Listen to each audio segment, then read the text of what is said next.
Hello there, it's Richard here again from Accelerance, and welcome to the fourth episode in our series called Game Changers, where I'm interviewing elite performers, both from the world of sport and SaaS technology, two areas very close to my heart. So far in the series, we've interviewed Olympic gold medalist Anna Watkins. We have interviewed Gary Stewart and Ichaso from the world of SaaS. And today, when it comes to elite performance, I'm incredibly excited to welcome my guest, James Alexander-Ellis. For those of you that may not know him from outside his world, James has risen to the very peak of his chosen profession in the world of fitness. James has 3.2 million followers on Facebook, has 270,000 followers on Instagram. And this all began when in 2010, he switched careers from being an architect to follow his dream and follow his passion of dominating the world of fitness. James, thank you so much for agreeing to do this interview. Thanks for having me, Richard. Looking forward to the chat. Yeah, I'm just so inspired by your story. Across the interviews we've done so far, a commonality that has come out from Anna and from Gary and from Ichaso was all three of them were doing something else with their lives when somebody came to them and said, you know, you could be brilliant at something else. Now, most of us mortals just go, oh, yeah, I'm sure you can. I'm sure I can, and never do anything about it. But I think you've got that in common as well. Tell me what the catalyst was that moved you from the world of architecture in 2010 to pursue your dream of fitness. Yeah, well, I mean, first of all, I've been very blessed to be able to do this, and I never stop being grateful for this crazy lifestyle change that I've had that's led me to this kind of dream job situation that I'm in now. As glamorous as it looks, sat in an office, but you know, I've been very blessed. And the two things that were the main catalyst was, one was very much an internal dialogue I had with myself, which we tend to do as humans, and the volume was really turned up on this particular conversation. The other thing was really some influence from people that were around me that sort of pushed me in the right direction. As I was working in the residential architecture field, I did find myself daydreaming a lot in these meetings that you have. You know, when you work in a corporate environment, you sort of have to be indoctrinated to believe in the corporate machine, and you have to sort of care about what you're doing and what you're presenting at meetings. And in reality, we all sit there and we think, you kind of look around the boardroom and you go, no one really cares about this secretly. Like, it's not our money that we're talking about. I wasn't really that excited about it. You know, you have to pretend to be good at your job. So I sort of started drifting away and looking at all these people, and the room went silent, and I could see all these mouths like banging tables and pointing at each other, and I was like, going to get out of here. And I started looking out the window. I had a really nice view in the building, and I was looking out the window and thinking, the specific word that I said in my head was, there must be something else that I can do to earn money. And I remember that I had a cleaner at the time at my house, and she had her own cleaning business, and I was aware that it was her business, and sometimes she would send an employee. I thought, you know what, I think I'd probably rather be a cleaner, which is far less glamorous than architecture. I'd rather be a cleaner but earn my own money and run my own business and care about my customers and have a direct relationship with them. And that was when I started thinking about my personal training options.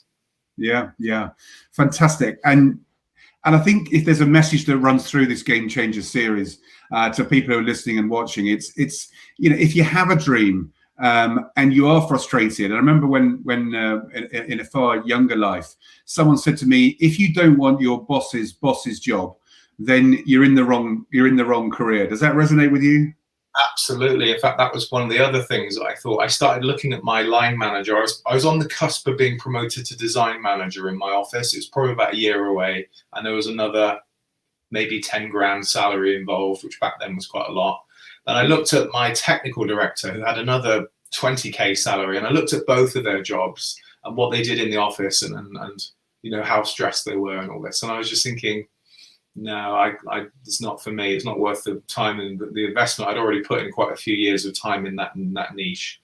And and thankfully, one of my personal trainers at the time and the manager of the personal trainers at my local gym was very supportive. As soon as they heard me say, I'd quite like to be a PT, but you know, it's a pipe dream, they were both like, well, you could do it. It doesn't take long. And I was like, Yeah. really? They're like, yeah. I was like, well, I've been doing this for 7 years. Surely I can't just change my career overnight. They're like, yeah, the course takes 12 weeks and, you know, you need to have some money saved.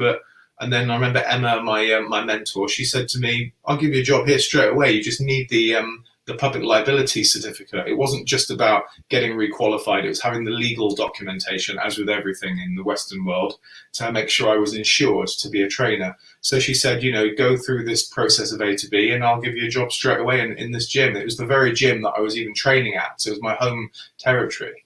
So once I had that boost to know that I had something available at the end, it was like then a very fast turnaround in my head. I spoke to my mum about it. My mum was really supportive, and I made a decision really quickly. Brilliant. I wonder whether, I mean, we'll talk about your career in a minute, because you didn't just become a trainer. I mean, that's that, you know, I guess a lot of people could make that step. You know, what you do with your career is extraordinary. We'll dive into that in a minute. But I wonder whether the pandemic we've been through over the last year, 18 months, is a great opportunity and a great moment for people to sit and reflect and really think about what they want to do with the rest of their lives. Do you sense that with them? I mean, you spend all your day talking to busy men in busy lives. Do you sense that? Are you hearing that at the other end of the camera? Yeah, I think people have got more focused on their internal happiness and their own lifestyle factors, things that easily get swept under the carpet when you're busy and you have a family, you're on the go all the time, you've got board meetings and all this kind of thing. It's very easy to put yourself second and to put your, you know, your corporation first or your family first. And there's been a lot of people obviously having a mental health crisis the last few months. And I can see that would be a massive catalyst for people starting to think, you know, how can I change my lifestyle? How can I make myself more happy? Maybe could provide for my family in a different way, be around more often rather than to and fro. I know obviously people are only just starting to go back to the office, but it's probably being able to be at home and to have more time and more control in theory over your diary. It's probably been a lovely little taster for a lot of people and they want more of it. Yeah. In this series, I've been taking everybody back to their early years. I'm really trying to dive into the DNA of what makes you different. I mean, you know, as I say, we'll talk about your career in a second, but you came third twice in the world championships in your chosen profession, and we'll dive into that. But I'm really fascinated to go back to your early years, you know, the first 18 years of your life, let's say, and find out what in there, if anything, influenced you or had an effect on you when you decided to go into the field that you went into. Well, you know, at the risk of this sounding like a therapy session, it is really rooted in one's childhood and the kind of hardwiring that you get as you grow up, and the powerful influences of your parents or lack of influence, and the influence of your peers. I grew up very much as an only child with my dad. My parents divorced when I was quite young. My dad had custody, which was unusual. My dad was very much a quiet provider parent and not a sort of active, loving parent, which was just the norm to me. So I was very used to being on my own all the way through my childhood. I don't really remember obviously didn't have brothers and sisters around me, had a couple of male friends, but it was a very solo endeavor being a kid when I was younger. I didn't mind. And so I think I just developed a slightly unusual, maybe slightly twisted relationship with my outside world. And maybe I always viewed the outside world differently when you don't have people around you constantly nurturing you and you don't have to give nurture to other people. Maybe you develop slightly more mechanical relationships with the people around you, I think, because you're seeking things your parents didn't give, or maybe my dad didn't give me. You seek approval from other people, maybe a bit more subconsciously. And that obviously leads to people taking careers where they get approval of people. And maybe also, you know, the drive to succeed is a slightly different, has a slightly different slant. And although when I went through school, everything was great and I had friends and everything, I think it was just this inherent need at a younger age to be more, I hate to use a word because it sounds crass, but maybe more the center of attention. And part of my career building has definitely been driven slightly by maybe the need or the perceived need for attention and the need to be the focus of my business and never to be like a passenger. I've always wanted to be like, you know, the leader and not the follower. Again, it sounds a bit cheap, but yeah. And where did the passion for body shape come from? You know, was there is there anything that you look back on in those early years and think, oh yeah, I saw a film, or I you know, was there an image or something that resonated with you that grew your fascination with the human physique? Yeah, actually, yes, and you know what? This is also linked to the kind of the kind of image I had of myself as I grew up, because I was so used to myself. I got very used to my own reflection, which sounds very sort of distorted, but when you're on your own a lot, you sort of talk to yourself a bit more. And, you know, I think when I was a kid, I was kind of like maybe looked at myself in the mirror a bit more than the average kid, because I was always on my own. So that was my company, was me and my thoughts. And as I started to mature in my teens, I found that I was very influenced and fascinated by the male physique. It was just something that, from a material and aesthetic perspective, I was instantly fascinated with. So the obvious things like the kind of Superman and the Arnold Schwarzenegger and that kind of thing. But specifically, my best friend and I, when we were 17, we watched a film called The Crying Free Man, which is a sort of Asian martial arts remake of a manga film. And the character in Crying Free Man, the main character, I think he's called Mark Dacascos, or Dacascos, a bit of a sort of Hollywood actor at the time. He basically was a Bruce Lee type character with his shirt off all the time, but he was a bit more muscular. And this is the kind of tipping point for me. The absolute tipping point was seeing this more developed physique, bit more pecs. Obviously, Bruce Lee was very wiry.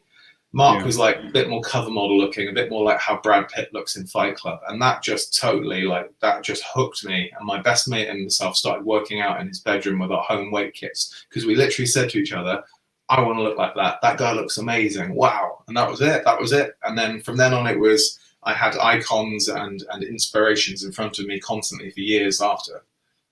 And I guess back then there wasn't the as many magazines, as many YouTube channels. I mean, I could be wrong, but there wasn't as much, you know, Instagram, as much sort of avenues for exploring that as there are today. So where did you sort of look for you know, was it mainly movies, or, you know, did you start exploring your world a bit further?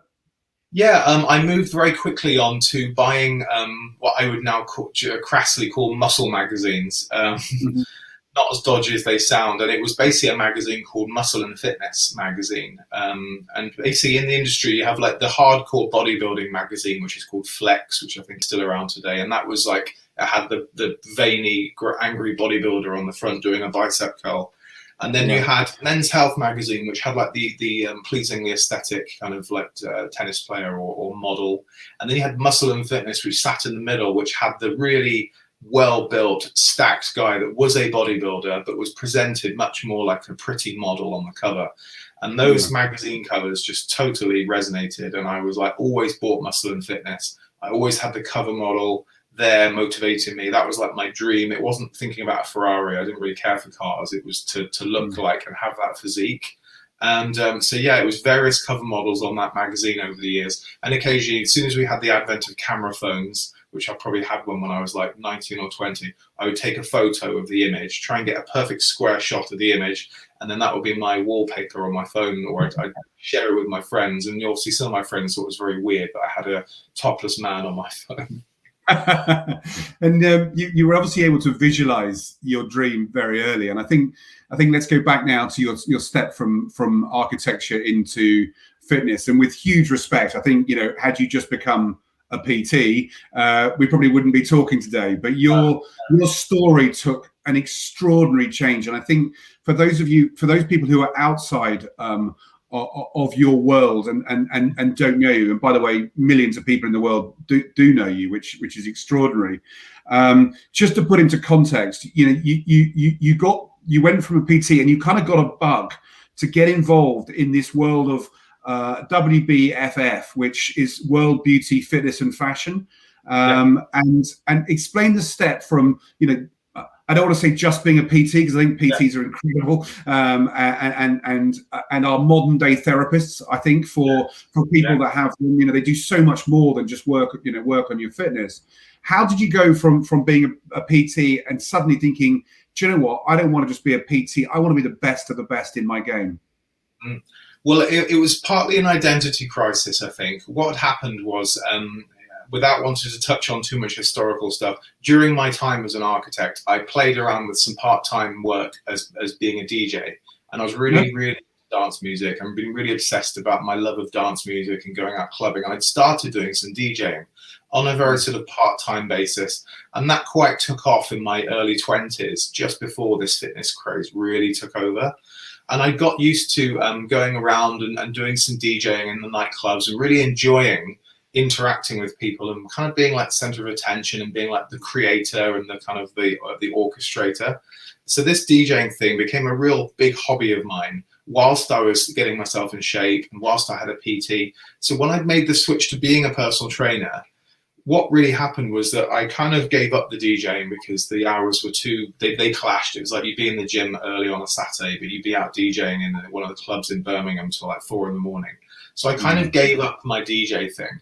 And overnight, I was aware that being a PT was great, and it was delivering me not only a good salary, but I was helping people. It was ticking most of the boxes, but it didn't tick the box of me having credibility and like a brand. So I'd always been interested in brand and image and marketing. That all stuff had fascinated me because of my studies in my degrees. So I felt that as a PT, I very quickly felt a little bit lacking in identity. I felt like I was one of the other trainers, and this urge to be like a bit more of a standout person, I guess, started to come back really heavily. And then when my colleague said to me, "Oh, you should do a bodybuilding show," she was like, "Look at your legs, they're massive." And I was like, "Oh." She was like, "Yeah, you should do a bodybuilding show." And I was like, "Oh, well, I don't know about that." But then quickly that became a reality. And that was again when this massive, that was a massive tipping point, was competing, posting about it on my social media at a time when it was fairly new to do these fitness modeling competitions. Started posting about it on my social media, thanks to the algorithms back then, which were very kind on the user. Everything just exploded, and that was when the social media storm just went mad. Extraordinary. You became the UK's first muscle model champion, is my understanding, and then you went off to Connecticut, the United States, to take on the world, take on the Americans at WBFF. What was that like? That must be a complete change from a show in the UK to suddenly now competing in this space. Yeah, it was just such a whirlwind because I'd done this big UK show called Miami Pro, which I'm now involved with in terms of like judging and hosting, and I work with them behind the scenes, and we've maintained this relationship, which is one of the themes, I guess, in my success, as you might call it. And having won this big show, I got a lot of exposure very quickly, and I was full of confidence as a result. My coaches had drilled it into me that I was going to win, which is a good coach always does. My posing coach, a lady called Audrey, who was amazing, she filled me full of self-belief. So when I went into the show, I felt pretty good. And then when I won the show, my goal really was to do this other federation called WBFF that you mentioned. Miami Pro was like a UK-based show. It was like a sort of maybe a UK version of this more international level show. And this international level show had pro certification. So when you won your pro card, you would compete with the other pros, and you'd compete for money, and you'd get sponsorships. It was a lot more elitist. And I'd been watching these videos on YouTube with this thing called WBFF, and I've been watching the competitors going, wow, like this is like the height. It was the guys that I'd been looking at on the cover magazines. It was guys just like that, but they were parading around on stage, flexing and looking cool and sexy, all the things I ended up doing.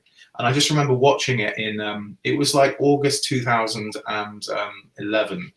I was watching it, daydreaming, as I used to do. I'd just been a PT for a year by that point. And then a year later, I'd won Miami Pro, and I was like, right, I'm going to go off and do that big show. And some of my coaches were like, well, just be a bit careful because you're really new to this, and going to that level is like really, it might be a bit too much of a step going up to North America and competing in North America to try and, but I was just like, no, I believe in it. And I had one particular person that said to me, well, look, if you feel you're ready, don't listen to anybody else, you go and do it.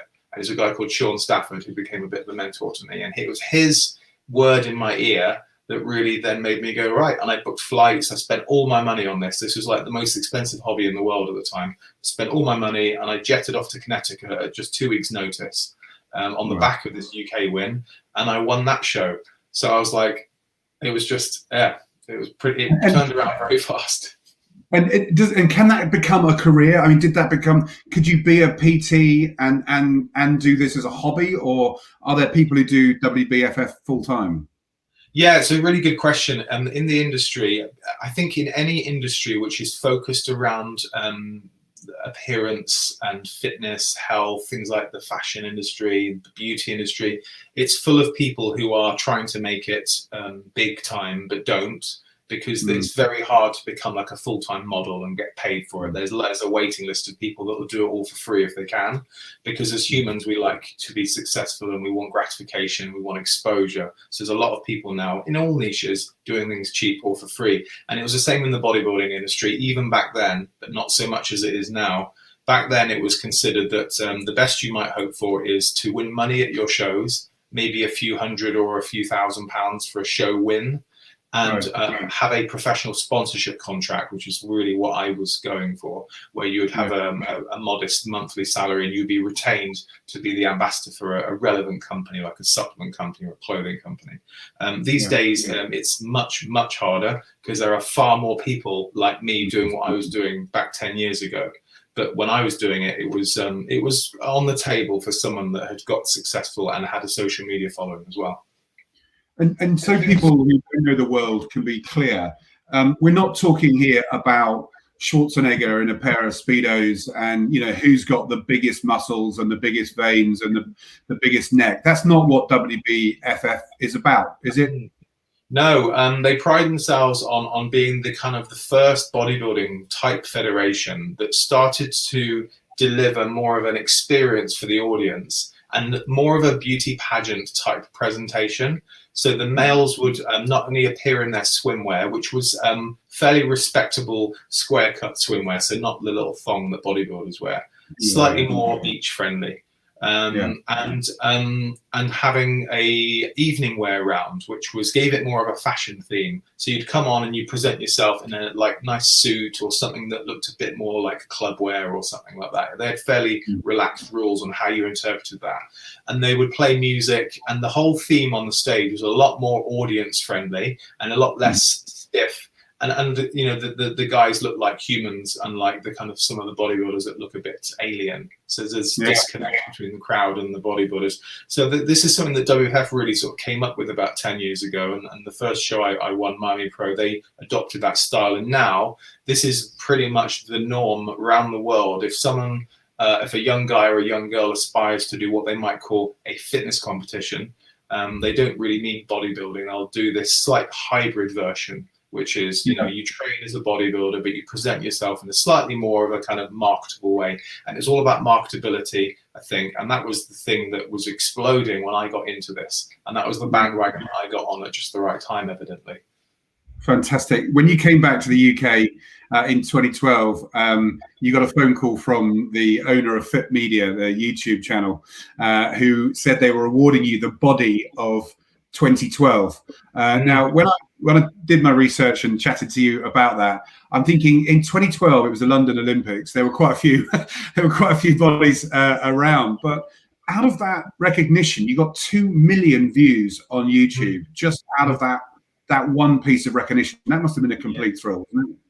Yeah, and it was actually something that I kind of secret. It was another accolade that I wanted, but there was so much going on. I had layers of stuff going on in my life, and it was all, I felt like I was being carried along in this vessel.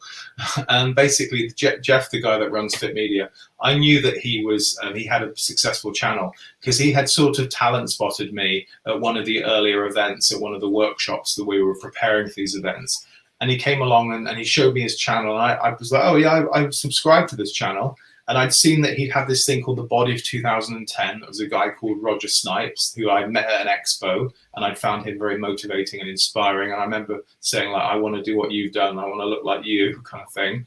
And then 2011, he had another guy. So when I was doing some of this behind the scene filming with Jeff, I knew there was a possibility that he had his eye on me to give me this sort of accolade. And I knew that when you have that accolade, that you get released on this big channel and that you get loads of exposure. And it was just a real thing. It was probably as good as winning a competition to get that chosen to be the body of that year. So I was actually on the way back from the airport from Connecticut. So I'd won my pro card.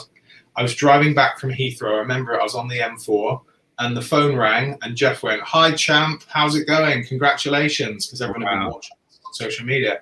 I was like, "Yeah, it's really good, Jeff. I'm in I'm in a spin. I can't believe it." Well, he goes, "I've got some more good news for you." And I knew what he was about to say. And I was like, oh my God, you're going to have me as your body 2012. And I was like, I think I probably nearly crashed my car at that point. Wow. So yes. How fantastic! And then this journey began with the World Beauty, Fitness and Fashion, the pros shows.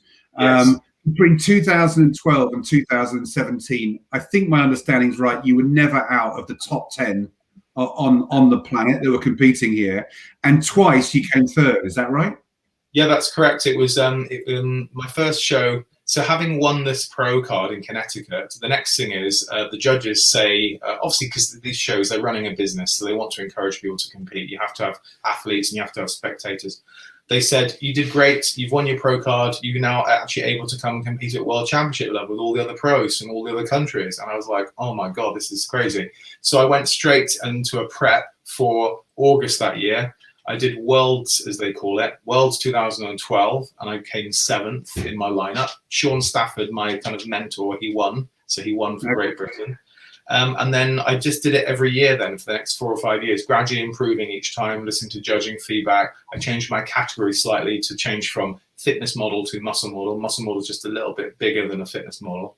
And yeah, I was very lucky with my placings. I was diligent and I had lots of coaches and I took them very seriously because they were such glamorous events. And by that point, I then picked up a sponsor called Cymex Nutrition, who were able to look after my travel and my accommodation and make sure that I was able to go to these shows, most of which were abroad, and represent them and their brand and do well. So yeah, they had a couple of thirds at World Championship level and a third at European level. In fact, I had 3 thirds in a row at one point, so I got a bit frustrated that I wasn't quite winning.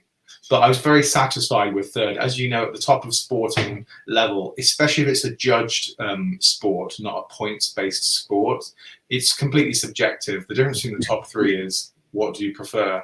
So I was just happy to be on the podium, as I used to say. So another podium was another win for me. Fantastic. Talk to me about the training required to get to to that level. I mean, how many hours of training are you having to put in? What are you having to eat? Are you taking supplements? What's involved in getting your body in that shape?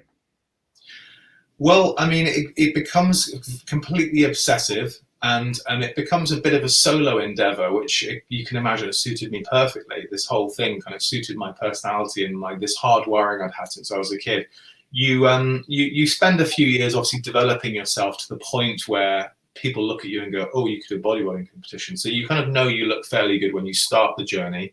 And then you start taking it more and more seriously. And because I was a PT at the time, I was in the gym all the time anyway. So it's easy for me, and maybe harder for other people, to commit to the, at some points it was twice a day training every day for quite a few weeks. A typical thing is you might start your prep phase for a show at 16 to 20 weeks out of the competition.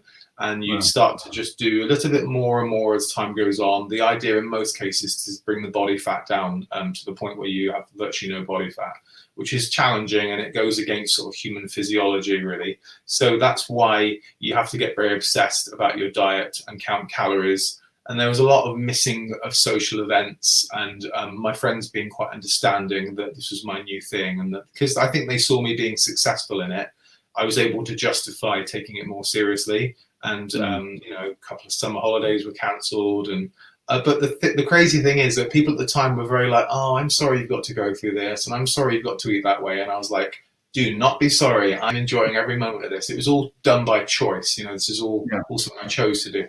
So yeah, the training would be an hour of weight training 6 days a week in the gym, very much like staring in the mirror, looking at the body.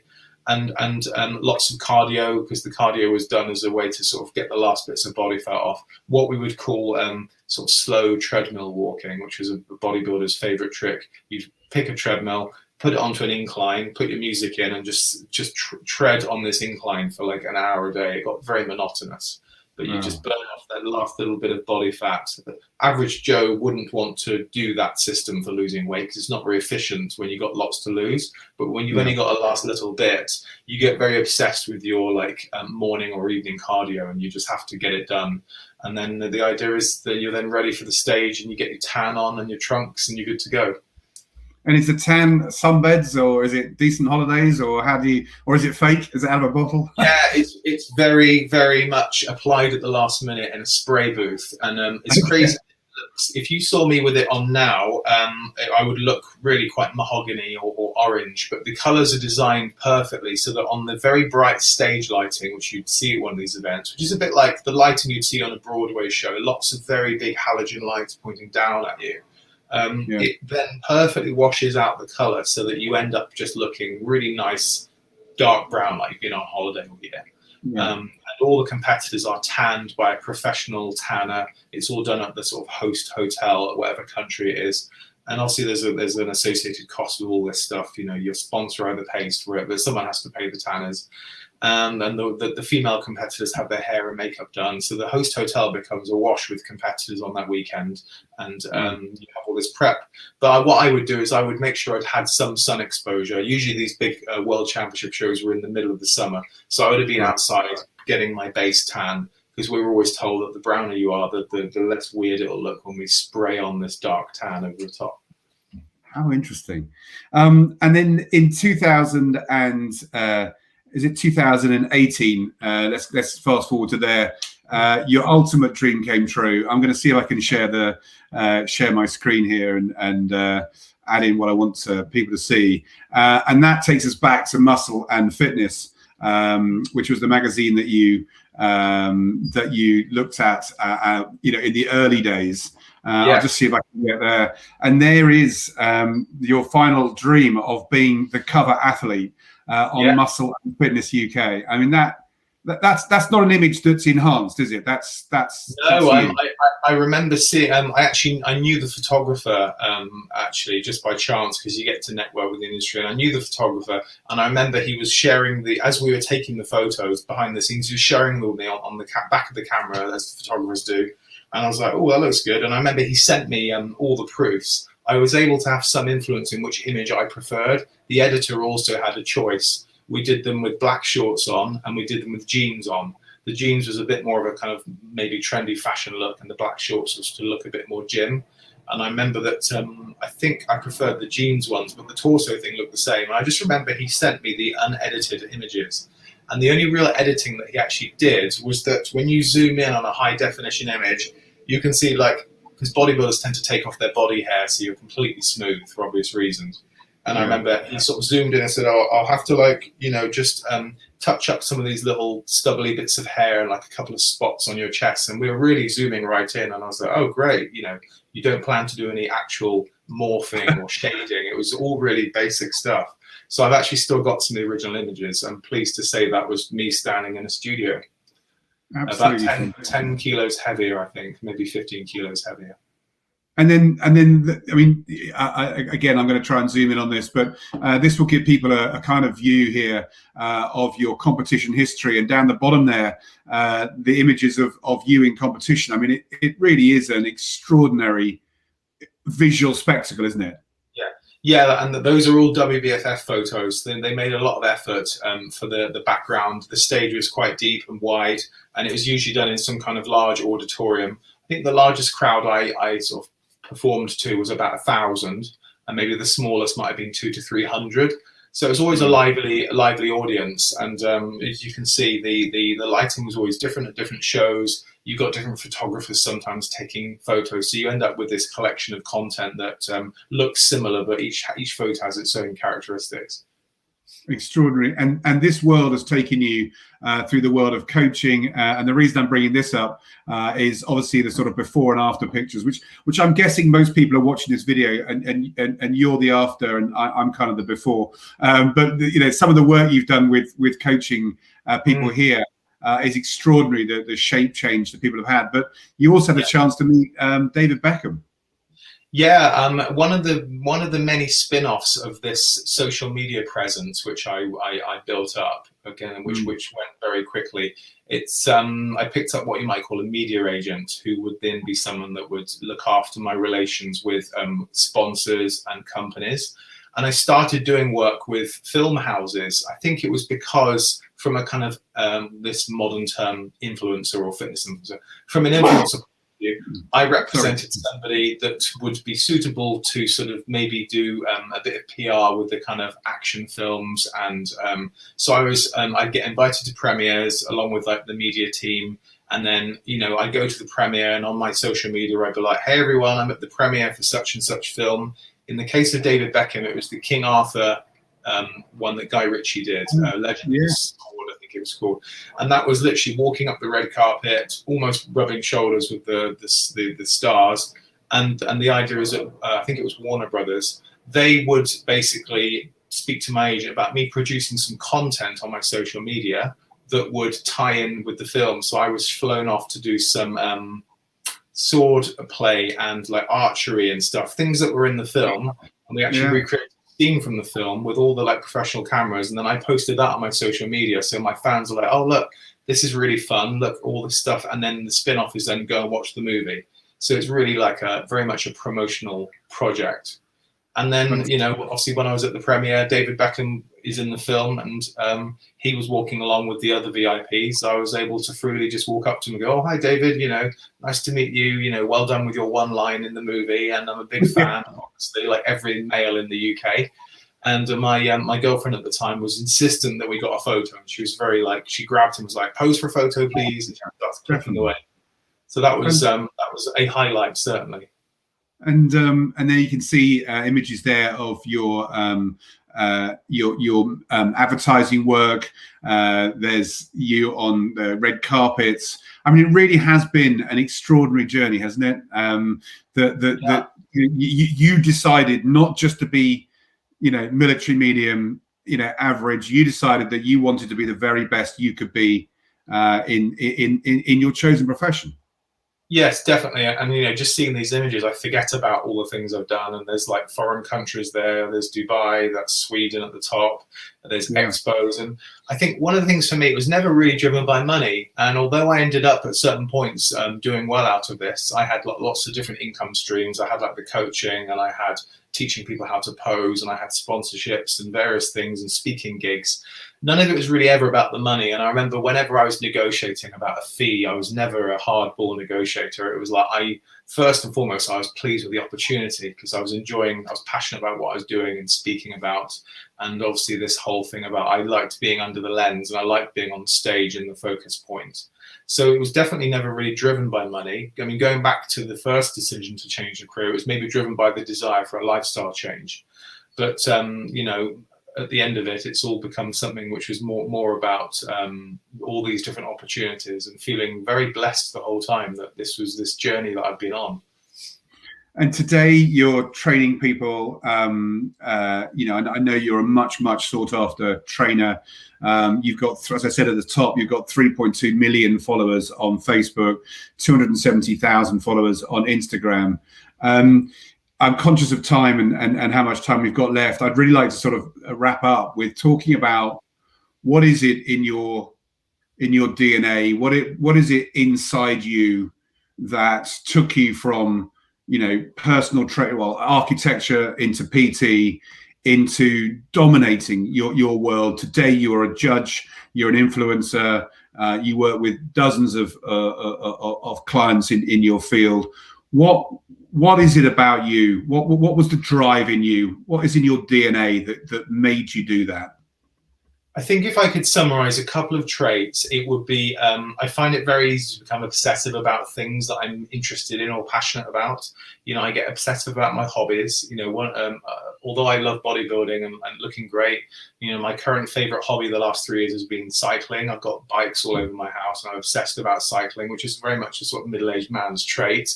And so that's something that, although I don't show it that much on my social media, it's a personal passion that I was obsessed about.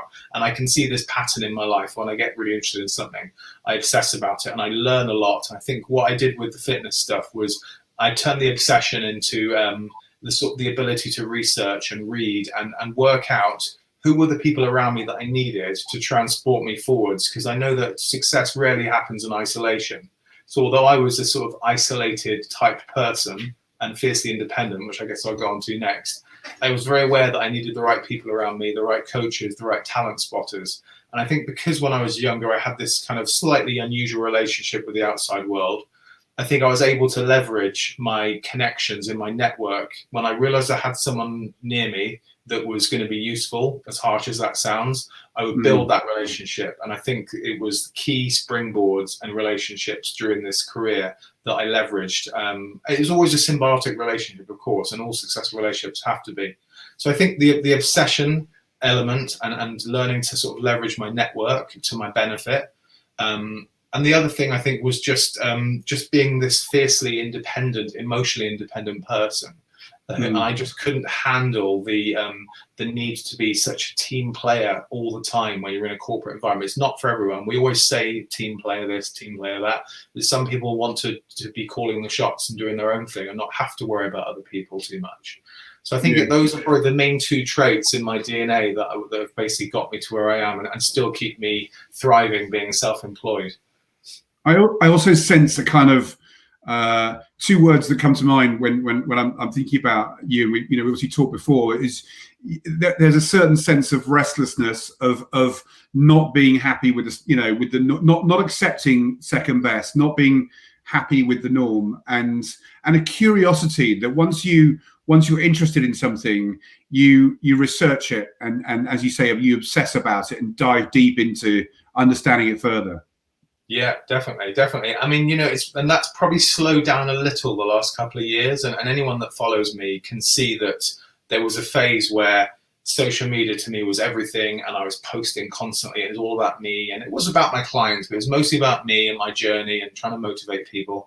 And just the last couple of years where I've obviously semi-retired from all this bodybuilding, and I've slightly moved to a different demographic with my coaching, where I'm now starting to become more service focused, and it's sometimes a little bit painful. I realize I'm not the focus of my business anymore, and it's my clients that are the focus of my business. But that's something that I'm growing with as I get older. I also have to appreciate that a sustainable business model can't necessarily be based around how youthful and amazing you look. And I was very aware just a few years ago that I had to keep my eyes on the timeline. And so I guess what I'm doing now is I've leveraged the fact that I can use my sphere of influence and use all my social media success to be a better coach, help more people, and make a better business out of it long term. And what would you say to somebody who's listening to this or watching this and thinking, and we've all done it, I've done it in my career, where you realize you're in the wrong, I call it like the wrong part of the record, that the groove is going round and round, but you're at the wrong part of the record completely, and someone needs to bang the record player and bounce you out of that. And thankfully I did that a couple of years back when I worked with Chris, who and Paul, and love helping others with what we know about our world, and shaping their futures and their destinies, hopefully in a better way. But what would you say to somebody who just knows that they're on the wrong part of the record, who just knows that they need to make a change, but maybe are scared to do it? Yeah, I guess two things I would say, so obvious as it sounds, is that if you are passionate about your job, then you'll never really work a day in your life in your head. And that's the saying that we're all familiar with. And so it goes without saying that if you can find something that you are genuinely passionate and interested about, then that is the direction to go in. And it's never too late, I don't think. I didn't change my career till I was 30 or 31, which for most people were like, oh, but you've got all these degrees and you've got a mortgage to pay. And it was very much a big risk financially when I made that first decision to change. So I think it's, I knew that because I was passionate about it, even though it was a risk, I knew it would be worth the risk. And I kind of thought, I think I knew I'd be successful at it because I was so into it. And I think if you're obsessive about something, especially with business stuff, then you can make it a goer. And I guess the other thing was, maybe contrary to that, is be realistic about it and just have some certainty that it's a viable business proposal or a business solution. So that might go against the kind of daydreaming entrepreneur. The sort of Bill Gates and the Jeff Bezos of the world, they were real dreamers, and they did something that probably people thought, nah, it's not going to work, and it has worked. But for me, the choice to change to personal training, I had a personal trainer and I saw him earning really good money, making people really happy. And I was surrounded by people, and I thought, well, this is clearly a viable choice. So even though there was a risk element to it, I'd done like a risk assessment on it, and I knew that it was probably a fairly safe bet if I plowed myself into it. So make sure it's something you're passionate about, so you won't feel like you're ever working, and do some sensible risk assessment on is it a viable business solution. And if it's ticked to both of those things, you can probably do it. Yeah, and I couldn't agree more. I think, for people who are stuck, think about your life. Find something in your life that you care about, that you're passionate about.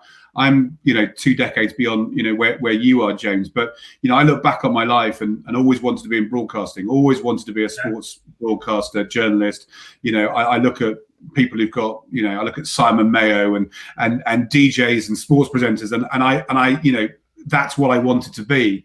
And I would say don't live with that regret. Find something that you're passionate about, research the heck out of it, find out, where to go to get brilliant at it, find the right people, network with the right people, but go for it, and as long as it's not chucking everything in the middle and and for some people it might be, but you need to find your passion. You said to me when we first spoke, turn your passion into your career.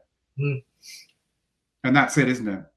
Yeah, and I'm very blessed that I've been able to do that, and I still feel that I'm still doing that on a daily basis. It's morphed over the years to become different things, but it's all been centered around fitness, people's physiques, changing people's lives, and the reward that I get from having that influence on people. So yeah. Brilliant. James, it's been an incredible story, an amazing journey that you have been on, and I'm sure an inspiration to so many people out there. Thank you for taking your time to tell us your story. It really has been incredible. No, brilliant. Appreciate the time. It's really nice to recount some of those things as well. So yeah, appreciate it. I know that you're going to be an inspiration to many other people who listen to this, and I'm sure you'll share this on your channels as well, so they can hear your background story. And I know that you're influencing a lot of people today, and you genuinely change people's lives. So thank you for your time, and take care. Thanks for having me, Richard. Cheers, James.